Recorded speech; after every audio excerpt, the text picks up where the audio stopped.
Olá, bom dia! Quarta-feira, 30 de novembro de 2016. Eu sou Paula Vaparelli e esse é o Bom Dia Baixada, ao vivo pela Santa Cecília TV. No programa de hoje, teremos uma edição especial do quadro Agenda do Porto, com a participação do empresário e consultor portuário Maxwell Rodrigues. E o coordenador do Departamento de Informações Portuárias do Ministério dos Transportes, Portos e Aviação Civil, Tetsu Koike. Bom dia para vocês, obrigado pela participação, Tetsu. Prazer receber você aqui. Satisfação estar aqui com vocês, obrigado. Max, quarta-feira não é o seu dia, mas hoje a gente veio trazer informações importantes sobre o Porto, então falando de Porto todo dia a dia. Não tenha dúvida, Paula, e hoje é dia dos telespectadores pegarem papel e caneta para anotar, porque temos uma referência, um profissional referência na área portuária para poder debater os assuntos tão importantes para o maior porto da América Latina. Os nossos telespectadores estão acostumados a gente falar sobre Porto sempre às sextas-feiras, mas quando se trata do maior porto da América Latina e trazer informações de qualidade, que é o que a gente prima aqui no programa, a gente abre a sessão durante a semana e fala sobre esse assunto que é um dos mais importantes aqui para a nossa região.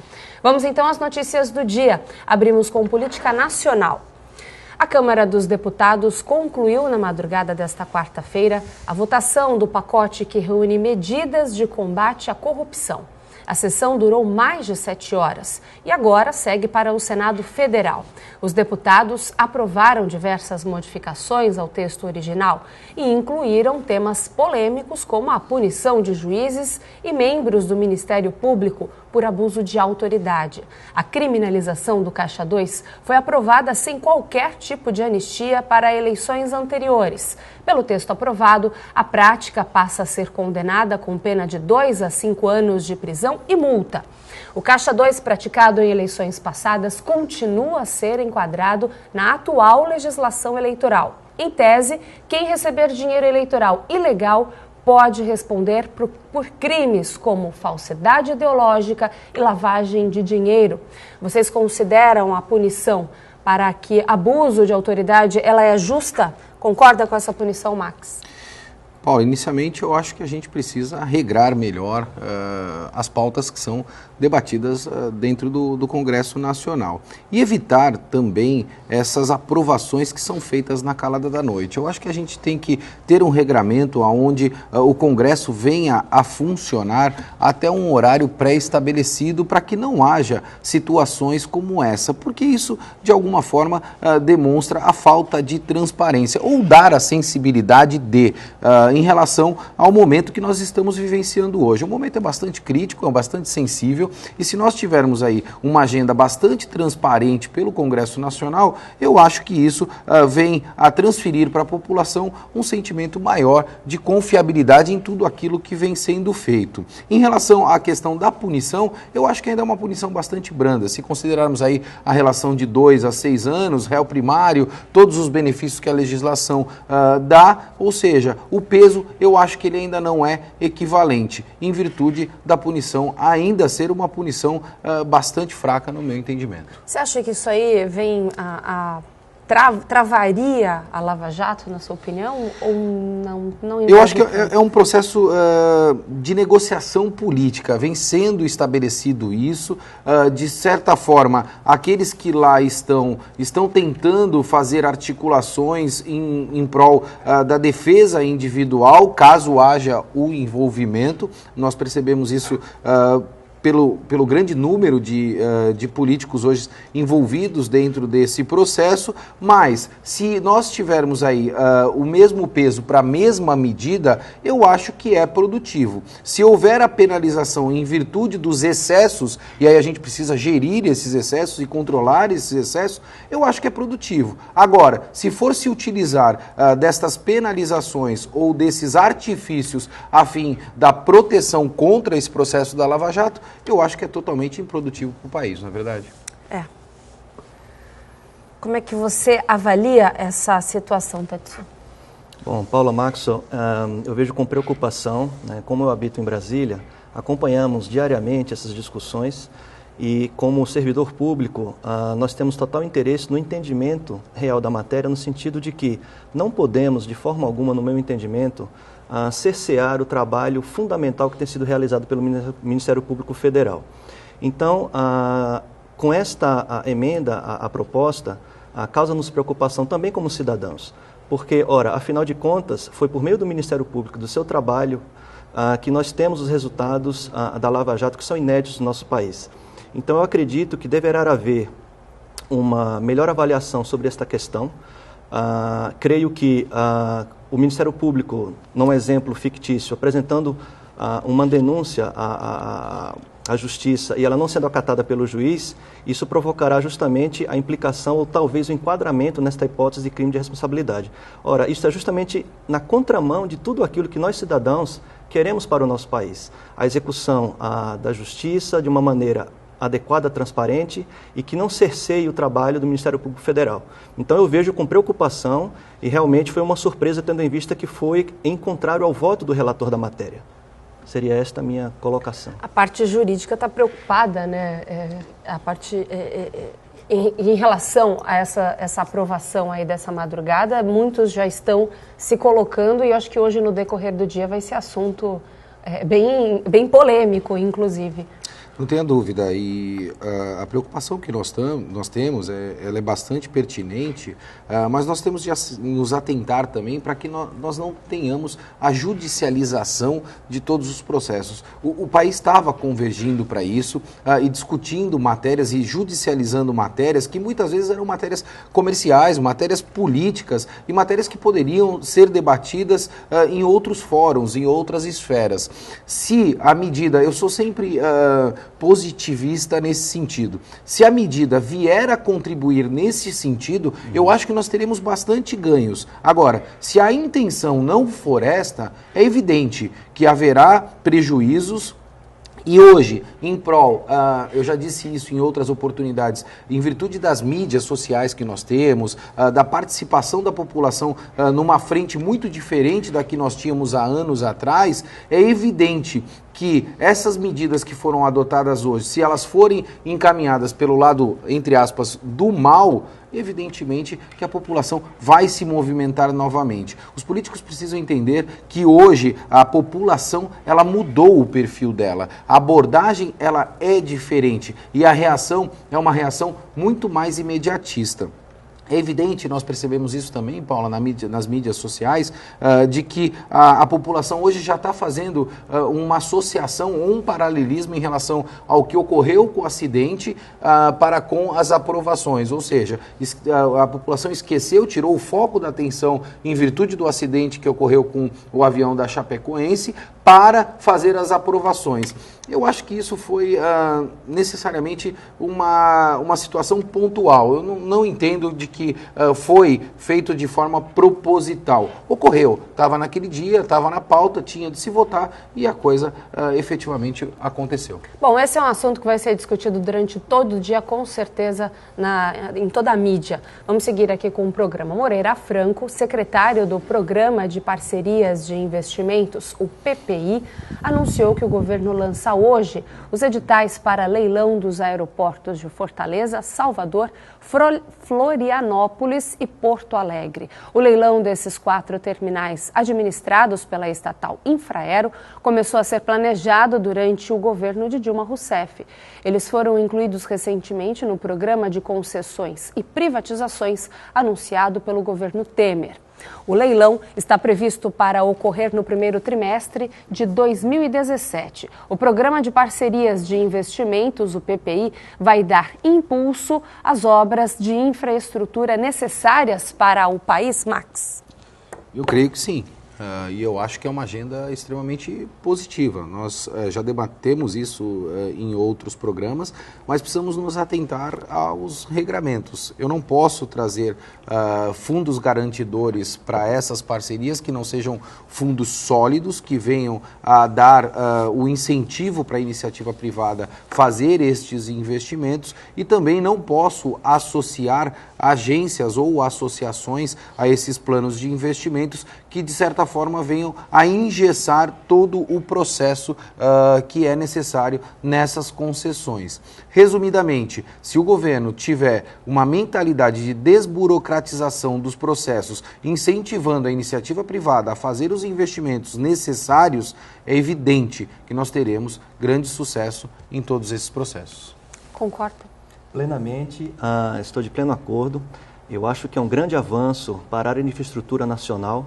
E eu não falo apenas dos transportes, mas também de minas e energia, ou seja, petróleo e gás, energia elétrica, assim também como saneamento básico.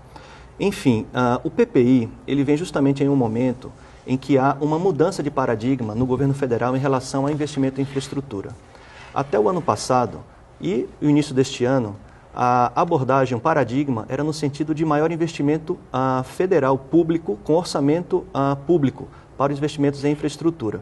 E agora, com o PPI, nós mudamos o paradigma no seguinte sentido: vamos incentivar, sim, a iniciativa privada com projetos mais maduros, com maior prazo entre a publicação de um edital de licitação e a licitação em si, para a preparação das propostas, com maior transparência e, principalmente, todo o arcabouço necessário à segurança jurídica dos contratos que serão realizados. Então, este é um ponto altamente positivo, vemos com muitos bons olhos e acreditamos firmemente de que trará o mecanismo da retomada do nosso crescimento, principalmente no setor da infraestrutura, Paula. Como é que você vê de que forma a área portuária pode ser beneficiada?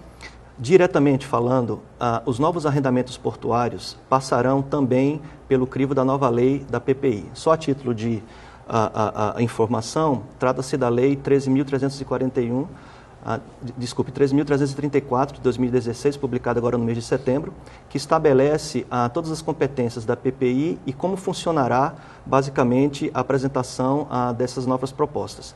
Então, nós já temos o anúncio, dentro dos projetos que foram qualificados para o setor portuário, 2 arrendamentos no Porto de Santarém relativos ao granel líquido, e também um arrendamento no Porto do Rio de Janeiro relativo à movimentação de trigo, granel sólido vegetal.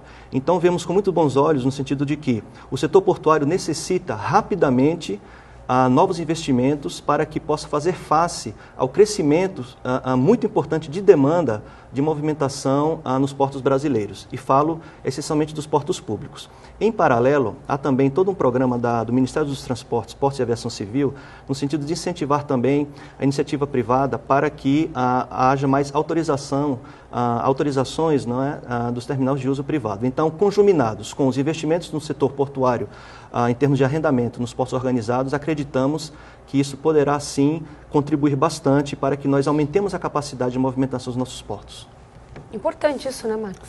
Não tenha dúvida. E, inicialmente, a gente precisa pontuar de que o discurso do governo federal mudou e mudou significativamente, o que vem incentivando não só a iniciativa privada, mas também outras esferas a participar e fazer os investimentos que são necessários no nosso país. Essas concessões, eu costumo dizer que elas ainda estão concentradas naquelas pequenas ilhas, Nós estamos concebendo terminais, a questão operacional, mas precisamos pensar na superinfraestrutura.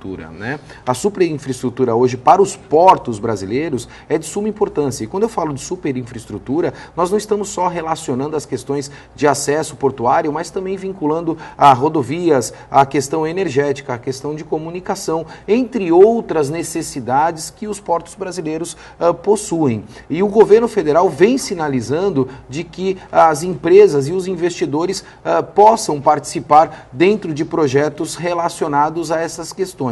Eu acho que nós estamos no caminho certo. Se o discurso continuar da forma como está e se nós pudermos ter a competência de atrair estes investimentos, eu quero crer que nós seremos um dos maiores portos competitivos do mundo, Paula.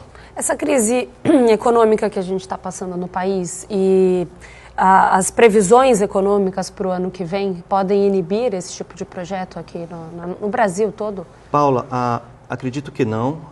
Justamente o investimento privado na área de infraestrutura é um mecanismo altamente eficaz e eficiente para justamente alavancar o desenvolvimento econômico apesar da crise. Ora, se nós estamos em uma grave crise fiscal e tomamos as medidas necessárias para que nós possamos suplantar este momento, o investimento privado vem justamente nessa direção, como uma das ferramentas mais importantes para justamente revertermos essa situação. Claro que os indicadores macroeconômicos, né, que são sempre anunciados pelo Banco Central do Brasil, por meio de Boletim Focus, entre outras ferramentas, nos mostram uma retomada, ainda que tímida. Mas mesmo assim, o anúncio de novos investimentos privados é uma forma de assegurar que estamos no caminho certo. Concorda, Max, rapidamente. Não tenho dúvida, e eu sempre mencionei isso, eu entendo que essas previsões econômicas, elas são especulativas, isso depende muito do cenário. Nós podemos acompanhar agora recentemente que as previsões para os Estados Unidos do crescimento do PIB é um crescimento significativo, e nós vimos aí um mês atrás, Paula, todo o cenário internacional, a mídia internacional, mencionando de que os Estados Unidos iria passar por inúmeros problemas em virtude da eleição do Trump, o que não é uma verdade absoluta. Então, se o discurso for qualificado, se o discurso for um discurso que venha a atrair estes investidores, evidentemente, se nós tivermos toda a segurança jurídica dentro desses processos, o cenário especulativo econômico muda, ele se reverte e faz com que nós venhamos a atrair as empresas e os investimentos que são necessários não só para os portos, mas para outras relações de infraestrutura. Eu sempre digo isso, o dinheiro ele não some, o dinheiro ele não desaparece. O investidor ele se sente confortável a fazer os investimentos quando, evidentemente, ele tem a segurança do retorno do markup do investimento previsto a priori. A Codesp anunciou a licitação para a contratação do projeto executivo de uma etapa do programa do governo federal Cadeia Logística Portuária Inteligente, o Portolog. O objetivo é englobar a implantação de portões para o acesso automatizado de caminhões às duas margens do Porto de Santos. O plano é semelhante ao que é realizado no Porto de Vitória, no Espírito Santo. Uma vez implantado, o Portolog vai permitir o acompanhamento de cargas das zonas produtoras até os terminais marítimos, entre outros aprimoramentos logísticos. A vinda do Portolog para Santos está no cronograma do Ministério. Tetsu. Sim, Paulo, asseguro que já está no nosso plano orçamentário e é fundamental que aqueles que nos assistem entendam a importância desse tipo de iniciativa. Trata-se de uma ação de inovação portuária dentro de um portfólio de projetos que denominamos no Ministério de Projetos de Inteligência Logística. Então, o Cadeia Logística Inteligente Portolog foi definido para 12 portos nacionais, do norte ao sul do país, passando, obviamente, pelo Porto de Santos. Santos e Vitória são, então, os primeiros portos que estão recebendo esta iniciativa. Então, posso afirmar com certeza que sim, está dentro do cronograma e do orçamento do Ministério. Importante uma ação como essa, Max. Não só importante, como eu fico extremamente feliz com isso, porque se nós regredíssemos aí há 6 ou 8 meses atrás, nós percebemos que havia um esvaziamento desse discurso em relação a estes investimentos de suma importância. Isso volta à tona novamente, é um discurso que vem sendo elaborado hoje não só pelo governo federal, mas também pela Codesp, e a comunidade portuária, ela entende também, e aí nós temos aí a participação de inúmeros presidentes de sindicatos aqui, da iniciativa privada, da iniciativa pública, como o secretário de Portos da cidade de Santos, eles entendem que o Portolog, esse processo de implementação de inteligência dentro da cadeia logística, é de suma importância. Quando a gente fala em logística, é o poder de acomodação dentro de determinados espaços com a maior agilidade possível e com a maior eficiência possível. E se nós pudermos e devemos se utilizar de tecnologia a fim de contribuir para essas melhorias no Porto de Santos, evidentemente nós teremos um reflexo na redução do custeio, do custo hoje operacional que nós temos no Porto de Santos, fazendo que o Porto de Santos se torne mais atrativo. É evidente, que ainda é uma perna pequena para que nós possamos ter e atrair outros modais. Eu sempre debati isso, modais como ferroviário, a melhoria do modal rodoviário e também debater assuntos que são de suma importância em virtude dos grandes cargueiros que nós estamos recebendo hoje pelo mundo, como a questão da cabotagem nos portos brasileiros. Tetsu, dentro das características de cada um, quais seriam as diferenças do portolog implantado no Porto de Vitória e no Porto de Santos? Paula, basicamente o conceito é o mesmo, né? Então o objetivo aqui é racionalizar e melhor gerenciar o fluxo de caminhões que trazem cargas para o porto ou que vêm buscar carga que foi desembaraçada e que está aguardando no porto. A grande diferença é em relação à questão que em Vitória, ou no Porto de Vitória, haverá maior investimento na questão da infraestrutura civil. Há a previsão da construção de 2 novas portarias para o Porto de Vitória, o que não é necessário aqui em Santos, tendo em vista que aqui os próprios terminais portuários, eles possuem seus próprios portões e não precisam passar por um único portão antes de acessar as suas dependências. Então, esta é a grande diferença em relação ao projeto que está previsto para Santos. No entanto, em termos de tecnologia, em termos de processo, em termos de procedimento, é basicamente o mesmo projeto. Max, você é bem conhecedor desses portos todos de Vitória, você tem uma proximidade, como é que você vê essa mudança, essa comparação com o Porto de Santos? Eu entendo que Vitória ela tem um projeto mais completo do que foi o anunciado inicialmente pela Codesp, mas a Codesp está dando o passo inicial, isso é de suma importância, nós não podemos criticar esse passo inicial que está sendo dado. Em Vitória, além dos investimentos que foram mencionados pelo Tetsu na questão de infraestrutura, existe uma preocupação muito grande com as questões de integração e isso é de suma importância. Eu tenho entendimento que esse vai ser o grande desafio do Porto de Santos, as questões de integração sistêmica, a fim de que nós não venhamos a ter uma série de robôs que nós chamamos entre as plataformas hoje estabelecidas pelo governo federal e os sistemas dos terminais portuários. Isso é um desafio muito grande para as áreas de TI.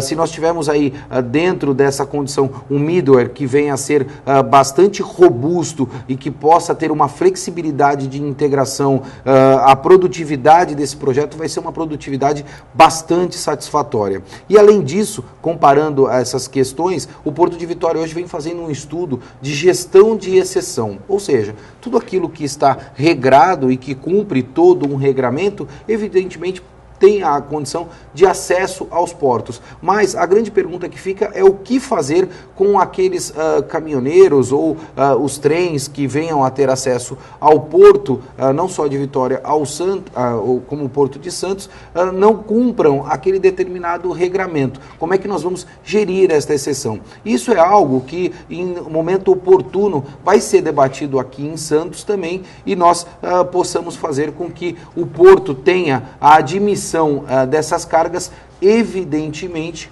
motivadas à descarga ou carga não só de contêineres, mas granéis líquidos ou sólidos também, né, Paulo?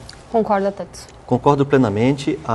Na concepção do projeto, Paula, nós identificamos as características que são próprias de cada tipo de mercadoria e de carga que é transportada para o porto. Então, o granel vegetal tem uma logística distinta, o contêiner tem a sua logística distinta, o granel líquido e assim por diante. Então, nós estamos adotando uma abordagem de faseamento ou de implementação gradual. Então, estamos começando aqui em Santos com granel sólido vegetal, tendo em função do plano safra que a cada ano se inicia mais ou menos no mês de fevereiro, para o escoamento da soja pelo Porto de Santos. Em seguida, iremos trabalhar o portolog para o granel líquido, então toda a Ilha Barnabé, a questão dos derivados, etc., álcool. E em seguida passaremos para o contêiner. Então, paulatinamente, nós iremos adotar o portolog para cada tipo de carga e a sua logística específica. Então, estamos sim sensíveis a isto. Gostaria de fazer um comentário em relação ao que foi dito pelo Maxwell sobre as contingências. A contingência faz parte de tudo, ou seja, qualquer projeto de qualquer natureza tem sua situação de contingência.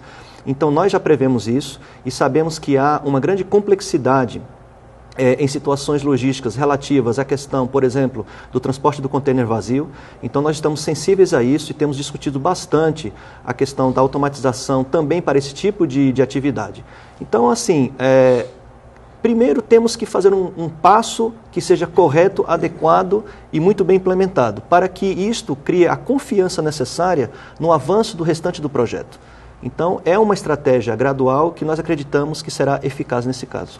A Codesp, a Autoridade Portuária de Santos, está em pleno processo de implantação do Sistema de Informação de Gerenciamento do Tráfego de Embarcações, ligada diretamente à Gerência de Gestão de Acesso da companhia. O VTMIS é um equipamento que permite à Codesp monitorar o tráfego aquaviário da área portuária, dos canais de acesso e dos fundeadouros, o que amplia a segurança das equipes que estão no mar, assim como da navegação e também do meio ambiente, além de ampliar a eficiência na movimentação de cargas, o que otimiza os recursos e a infraestrutura. No que consiste a tecnologia do VTMIS e qual é o princípio da virtude desse sistema? Tetsu. Paula, o VTMIS é um sistema bastante avançado que, para o Brasil, ainda é uma novidade. Até o momento, apenas o Porto do Açu, em São João da Barra, no estado do Rio de Janeiro, dispõe de um sistema VTMIS. Muito embora seja bem mais simples do que o projeto previsto para o Porto de Santos, já é um começo. Então, o que consiste esse tipo de sistema? Trata-se de uma enorme rede composta por sistemas informatizados de alto nível, de alta tecnologia, radares, boias inteligentes, sensores meteorológicos e todo um conjunto de sensores com câmeras de alta definição e longo alcance, com circuito fechado de TV, para permitir à autoridade portuária monitorar 24 horas por dia, todos os dias do ano, tudo o que acontece em sua área de influência. Então, é um ambiente tecnologicamente complexo, mas que traz muitos ganhos para o porto que o utiliza. Max, e tecnologia é com você, né? E falando em tecnologia, em produtividade, a tecnologia que vai ser implementada em virtude do VTMIS, ela traz aí atrativos relacionados também, não só à questão de segurança, mas também à produtividade. Para que o telespectador entenda, afeta também os custos operacionais. Por que eu digo custo operacional? Porque um porto que tem VTMIS, ele tem um custo de seguro, por exemplo, infinitamente menor a portos que não possuem o VTMIS. Em virtude dessas câmeras térmicas que são implementadas, você consegue, por exemplo, monitorar muito melhor estas embarcações que ficam aguardando a atracação, eliminando, talvez, não em 100% da sua totalidade, mas aquelas ações de piratas que são executadas em navios que estão aguardando a atracação. Eu costumo sempre mencionar muito isso. Quem faz esse eixo Rio-São Paulo, né, de avião, quando você tem aí um céu bastante limpo, você consegue perceber na proximidade do avião ali do aeroporto de Congonhas, quando você está vindo pelo rio, que existe uma cidade de navios aguardando atracação no Porto de Santos. E essa cidade, em virtude dessa implementação do VTMIS, ela vai ser monitorada. E em virtude desse monitoramento que vai ser realizado, você consegue otimizar a atracação desses navios, dando maior eficiência não só para o porto, mas também para todos os terminais privados. E em qual nível está o processo de implantação desse sistema no Porto de Santos? Bem, nós já temos o projeto básico, o projeto executivo, e o Porto está iniciando, então, as sondagens, né, naquelas áreas em que serão instaladas as estações remotas compostas por radares e câmeras, para que sejam iniciadas as obras civis e, a partir daí, construirmos toda a infraestrutura tecnológica para esta rede de monitoramento. Em seguida, ou em paralelo, será feita também toda a parte relativa aos sistemas da informação, aos softwares que gerenciam isso. Então, hoje, o estágio estão sendo feitas já sondagens, né, em uma das áreas, para que possa ser instalado, então, a base que vai suportar os radares que irão ser importados. Então, já começaram os testes de integração desse sistema? Não, Paulo, os testes de integração vêm numa etapa posterior. Primeiro, temos que identificar exatamente como será, na linguagem mais técnica, esse enlace, não é, dessa integração de infraestrutura, dos sinais, não é, de rádio, que serão necessários para que nós possamos, então, verificar e parametrizar o sistema e daí sim partir para a questão de integração do sistema. Max, esse tipo de tecnologia é empregada nos principais portos do mundo? Ele é uma tecnologia bastante consolidada para que o telespectador, trazendo um pouquinho para a linguagem, a interpretação do que o Tetsu mencionou, eu acho que o grande segredo hoje, e são os testes que estão sendo elaborados, é para que não haja área de sombra em relação à implementação dessas antenas. O que é área de sombra? Em virtude das montanhas, espaços e infraestrutura que você venha a ter ao redor desse porto, você tem o posicionamento dessas antenas. E essas antenas, elas devem ser posicionadas e configuradas o seu range de monitoração e monitoramento a fim de que não haja sombras em relação ao que está sendo monitorado. Voltando à tua pergunta, Paula, essa tecnologia, ela hoje está, além de consolidadas, nos maiores e principais portos do mundo, não só na Europa, mas também na Ásia, nos Estados Unidos, e a gente fica bastante motivado em virtude de estarmos implementando nos portos brasileiros esses tipos de tecnologia que venham a contribuir com toda esta relação. E se você me permitir, até fazer um bate-bola com o Tetsu. Ontem eu acompanhei a apresentação do Tetsu na Codesp em função do Portolog, e o Tetsu, além de mencionar inúmeras condições necessárias para a implementação desse projeto, fez uma confissão, e eu preciso trazer essa confissão para a mesa, que é o carinho todo do Tetsu em relação ao Porto de Santos, né, e em tudo aquilo que o Porto de Santos representa aí para o nosso país, considerando também que a atividade portuária hoje tem algo em torno de 20% a 25% do PIB nacional. E aí eu preciso fazer esse tipo de pergunta, porque as pessoas me param para perguntar. Na época que nós tivemos a extinção dos ministérios, ou a acomodação dos ministérios, não é verdade, Tetsu? Nós percebemos aí uma movimentação muito grande por parte do Ministério, das pessoas envolvidas com a cultura, a fim de trazer o Ministério da Cultura de novo para o cenário. E a gente não percebeu isso na atividade portuária, mas nós percebemos hoje uma movimentação de associação muito grande de todos os atores dos portos brasileiros, a fim de contribuir com as melhorias necessárias. Pelo fato de o Tetsu estar em Brasília e ver toda essa movimentação, o governo federal também enxerga esta movimentação de associação de todos esses atores, a fim de contribuir para as melhorias que são necessárias para os portos brasileiros, Tetsu? Marcos, eu agradeço a pergunta. É fundamental colocarmos essa questão na mesa. Sim, a resposta é positiva. Há uma sensibilização do ministro Quintela em relação a essa associação, essa integração, um diálogo maior entre o setor privado, que realmente opera hoje os portos brasileiros, os portos públicos, assim como os órgãos de governo que fazem a regulamentação, a fiscalização e, enfim, as políticas portuárias. Uma prova disso é que, neste momento, está sendo discutido o decreto que regulamenta a Lei de Portos, que é uma lei recente. A Lei 2.815, ela é de 2013, então mal ela completou 3 anos e já estamos tentando aprimorá-la para justamente adequar-se melhor e adaptar-se melhor às necessidades do setor portuário.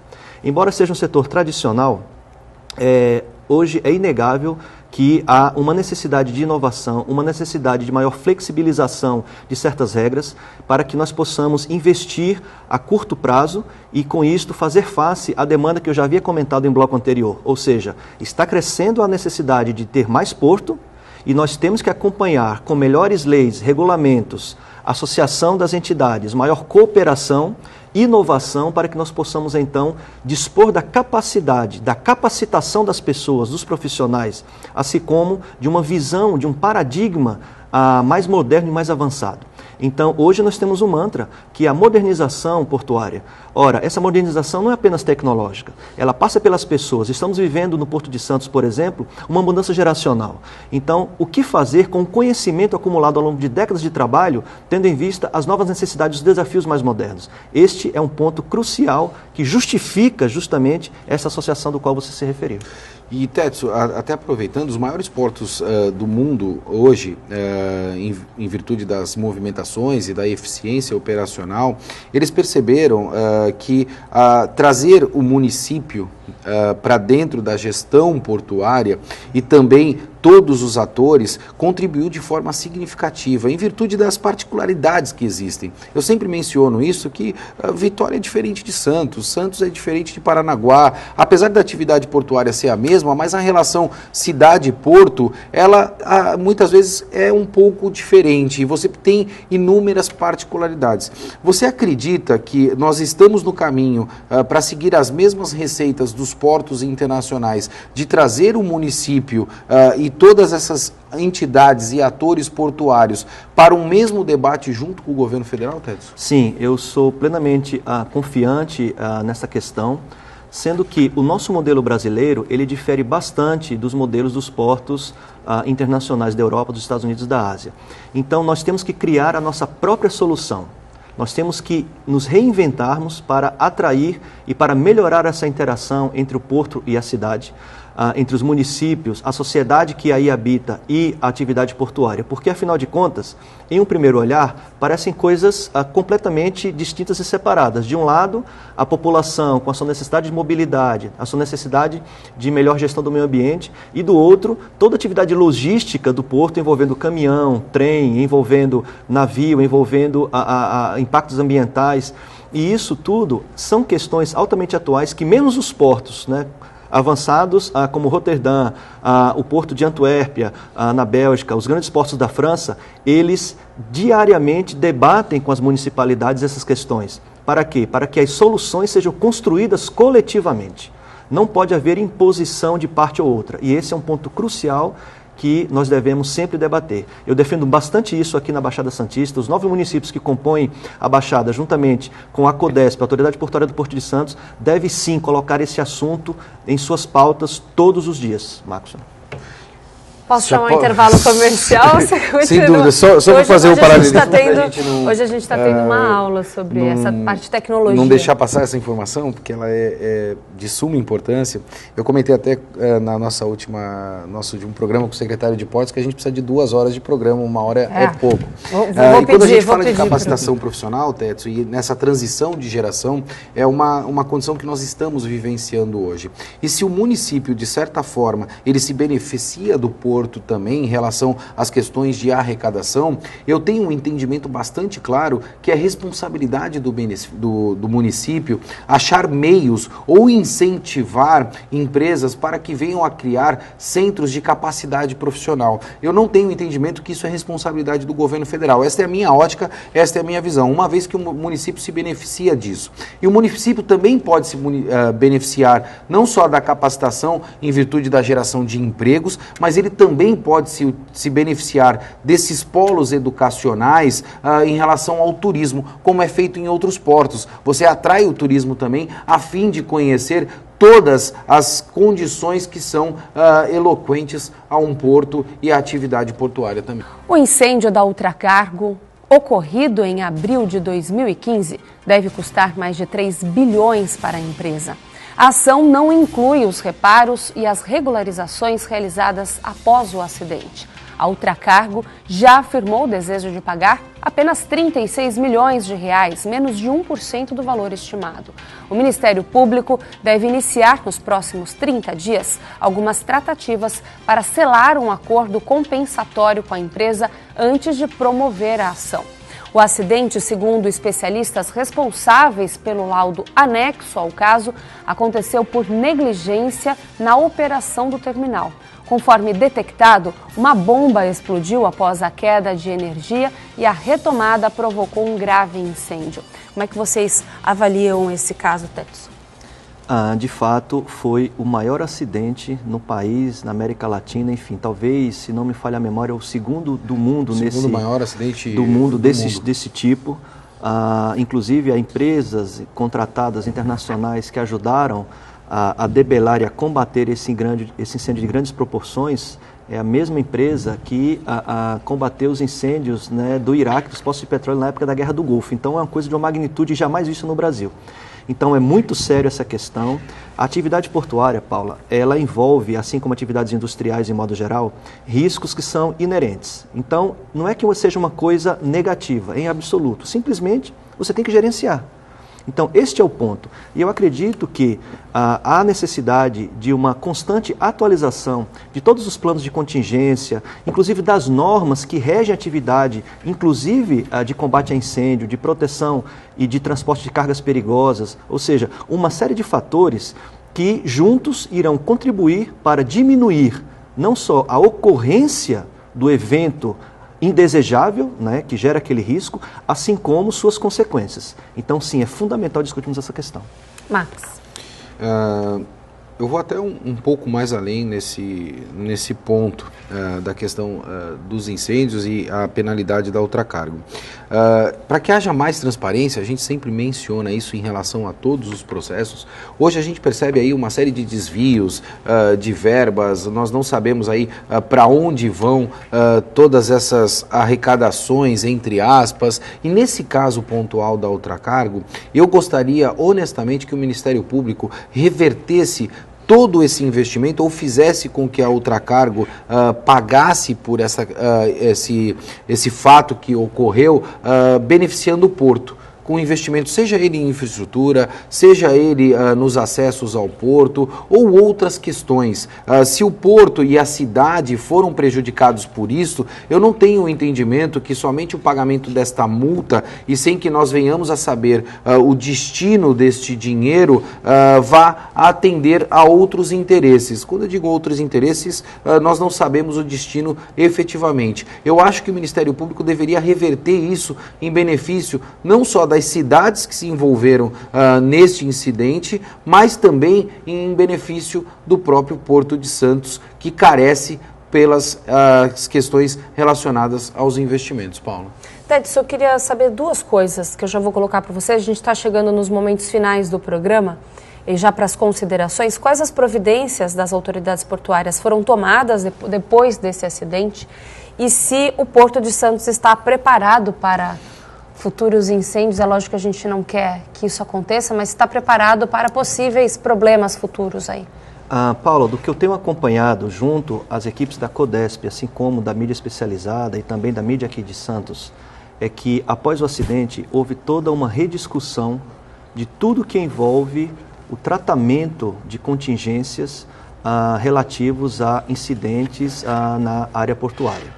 Então, depois do acidente com a ultracargo, houve também outros acidentes, destaco aqui o incêndio na Local Frio, que no seu conjunto nos fazem refletir de uma maneira bastante séria sobre será que realmente o que nós temos disponível hoje, que são os planos de auxílio mútuo, os procedimentos, os equipamentos, a capacitação dos brigadistas e toda a estrutura para tratamento desse tipo de situação é suficiente? Ainda, eu pessoalmente acredito que ainda não. Há um longo trabalho a ser feito e esse trabalho, como bem lembrou o Maxwell, passa por investimentos novos relativos ao tratamento de contingência. Então, há riscos em todas as etapas do processo e da atividade portuária. Não é só uma questão de incêndio, mas também questão de vazamento, questão de tratamento de águas de lastro, questão de tratamento de efluentes sólidos e outros, que tudo isso pode provocar acidentes com impacto não só ambiental, mas também na população. Então, isto força necessariamente uma rediscussão. A CODESP tem trabalhado bastante, não é, com todos as entidades da comunidade portuária em relação à melhoria do PAN, mas este é apenas um passo em um grande conjunto de ações que devem ser tomadas. Max, suas considerações finais. Resumidamente, tudo que é demais na vida faz mal, né? Se nós bebemos 50 litros de água, vai fazer mal. E nós sempre incentivamos o capitalismo. E o capitalismo é algo evidente e eloquente mundialmente falando. O mundo vive desta forma. O socialismo, nós não vimos ainda o funcionamento dele efetivamente em outros países. Por que eu estou fazendo essa reflexão? Porque nós temos hoje também o excesso nessa questão do capitalismo, que é o capitalismo selvagem, com foco exclusivamente na questão do lucro, sem que seja um capitalismo responsável. E quando você tem esse capitalismo selvagem, você fica sujeito a esses problemas de incidentes e acidentes. Então, nós precisamos ter o entendimento de todos esses terminais de que a segurança é algo fundamental. Quando eu digo segurança, não está só relacionado a essas questões de acidentes como nós tivemos aí nesses últimos 2 casos, mas também a segurança dos profissionais que ali estão envolvidos em todas essas operações portuárias. Eu acho que a consciência do Porto, eu não estou falando só de Santos, mas é uma consciência nacional, ela vem mudando bastante. Essa geração atual vem fazendo transformações bastante significativas nos portos brasileiros. E eu fico muito feliz, Paula, para concluir, que o governo federal tenha essa mesma percepção. O discurso me parece um discurso bastante alinhado e fruto disso eu tenho entendimento que os resultados eles vão aparecer da forma como devem. E é o que a gente espera. Tetsu, eu agradeço a sua participação aqui no programa. As portas do Bom Dia Baixada estão abertas para que você volte sempre com novidades e tudo que for notícia relacionada ao porto da o maior porto da América Latina é de interesse para ser discutido aqui no Bom Dia Baixada. Obrigado por ter vindo. Obrigado também, obrigado, Maxwell. Estamos à disposição sempre. Obrigado. Max, prazer receber você aqui. Tivemos uma aula hoje. Você que está sempre aqui todas as sextas-feiras no Agenda do Porto sabe bem disso, né? Eu falei no início que hoje era dia de pegar o caderno e a caneta para aprender com o nosso convidado. E também, para que o telespectador entenda, nós temos aí, não sei se gravaram os intervalos, mas nós temos outro programa em função de todas as conversas que nós tivemos no intervalo também. De suma importância. E a gente fica por aqui, Bom Dia Baixada termina aqui, te encontro amanhã, quarta-feira, quinta-feira, às 8 horas da manhã. Até lá, até às 8.